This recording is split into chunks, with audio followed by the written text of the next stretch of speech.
Alright, what's up, guys? I hope you're doing well. James here from jamesforsythe.com. So, something interesting to note is, or I guess think about, is how resolute is the Fed with these rate hikes, right?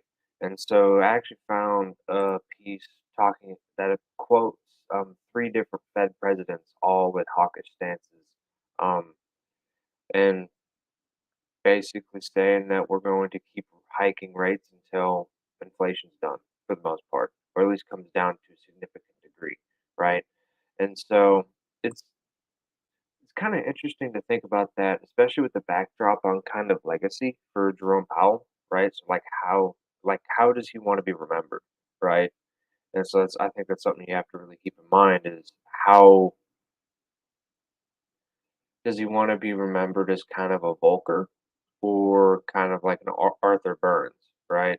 So how does he want to be viewed 20, 30 years down the road when we look back at this period of time in the future, right? Just like we do now with like the 1970s or even further back, right? Maybe the 50s as well, right?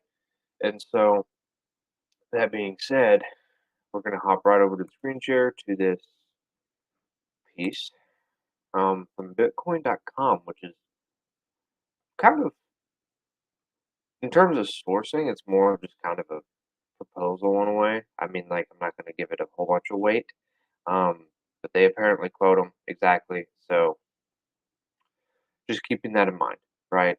And so Chicago Fed President Charles Evans explained on Tuesday that the central bank would likely keep up the larger than usual rate hikes until inflation is remedied.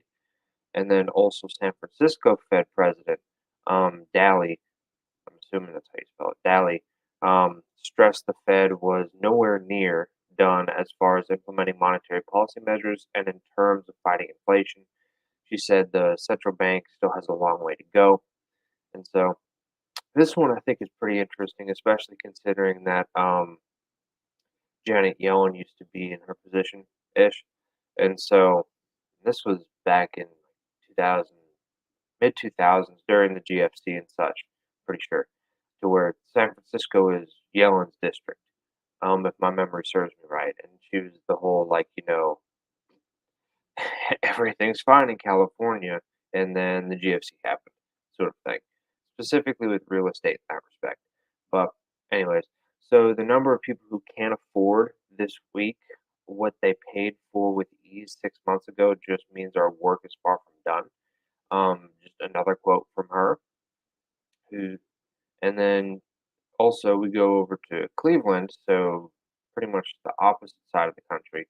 In a way, so we have San Francisco, Chicago, and then Cleveland, right?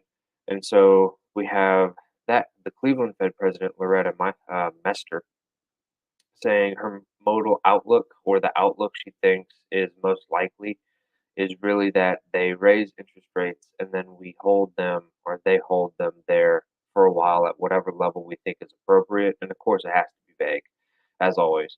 So kind of have a room to move and adjust and say, like, it's kind of like them always saying they're data dependent, so they can always kind of weave in which way they need to, or whatever is, I guess, politically expedient in a way. So another quote is she doesn't think we're actually in a recession. Um, Certainly activity has slowed, and you're right. The GDP report showed negative growth for 2 quarters in a row, but you have to actually look at the composition of that growth to discern what parts of the economy are slowing, right? And so, I mean, I see her point in terms of actually like kind of segregating the economy in a way to see what parts are slowing, and that is definitely important to do. But I don't think that really changes the whole recessionary talk, especially with I forgot to turn off my alarm. Espe- Especially in like kind of aggregate total for the country, right? And so if you're looking at the country as a whole, I mean, say specific sectors go down, but like what if trying to word this right? So it's important to see which sectors are going which way, and so like which sectors are really getting hit by said recession. but that doesn't really like negate the whole recessionary talk. It doesn't seem kind of like the whole leaving. What was the thing that's like the White House changed the definition of recession or whatever to where I mean, it's kind of always been this way. And what I mean by that is, I forget the name of the entity or whatever. It's like the BEA or some section of the BEA or whatever, the Bureau of Economic Analysis, I think. Um, to where it's like kind of they're the ones who get to define if we're in a recession or not. And keeping in mind that's pretty retroactive, right? Obviously, it's kind of the nature of the beast. Um, but it's also like you just kind of have to think for yourself, especially in terms of Main Street. Like, it's you can't just wait for some bureaucrat to be like, "Oh yeah, by the way, your life economically sucks now." It's like you kind of notice beforehand when things start to get pretty difficult, and maybe you have trouble finding another job or whatever happens to be. And I know I'm saying that with respect to, or with a backdrop of a supposedly booming job market and all that kind of argument, but in that respect, I haven't delved too much into the data, and I wasn't given like a specific example now. It was more just in general, right? Things that you typically think come in tandem with a recession, right? So back to Charles Evans for the Chicago president, our Fed president. He's still hopeful they can do 50 basis point hike in September and then continue with 25 basis points hikes until the beginning of the second quarter of 2023, and they'll be mindful that inflationary pressures may be broadening out. And so, what they mean by broadening out is kind of basically like the CPI, and you have the different baskets or the different sections, right? Like housing, food and energy, whatever, right?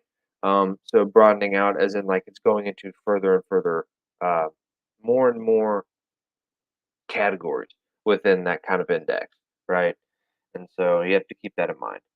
And so naturally, with being from Bitcoin.com, we start talking about those types of things. So amid hawkish statements from the Fed members on Tuesday afternoon, cryptocurrency stocks and gold markets dropped in value. The U.S. dollar, on the other hand, has strengthened against the Japanese yen and other major fiat currencies after a brief downturn. And so this is one thing that's been kind of interesting to think about, at least, is the actual strengthening of the US dollar on the Dixie, right? Because it seems to be more the weakness of like the yen and then the euro more than anything else. 'Cause I don't remember if it bounced back or not, but the euro broke par, I think, not too long ago, maybe a couple weeks. Um, but it's also like there's other currencies like the Brazilian real. I think one other that's kind of escaping me at the moment that are actually strengthening against the dollar. And so it's like you kind of, as with currencies, I mean, it's pretty much always just a relative game. You always have to ask, like, is it strengthening compared to what, and so on, to really make kind of a educated decision or kind of try to comprehend it in that way to get really pretty decent macro kind of outlook, so to speak, right? Then it has other charts on for gold and things like that. And so, and basically suggesting that gold's recent slide is due to the strong US dollar on the Dixie, right? And so, possibly, I mean, there's a lot of stuff that goes into um, commodity markets and things like that.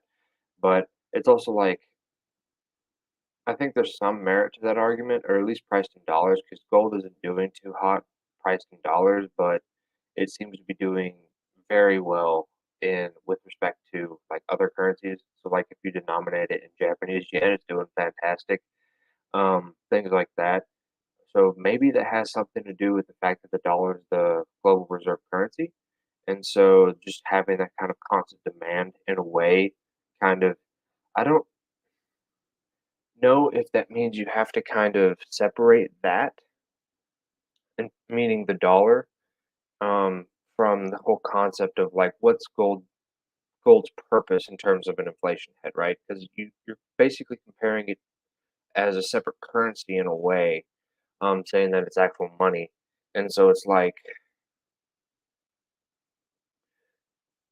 with the dollar being the reserve currency status, how does that change that relationship as compared to other currencies against gold, right?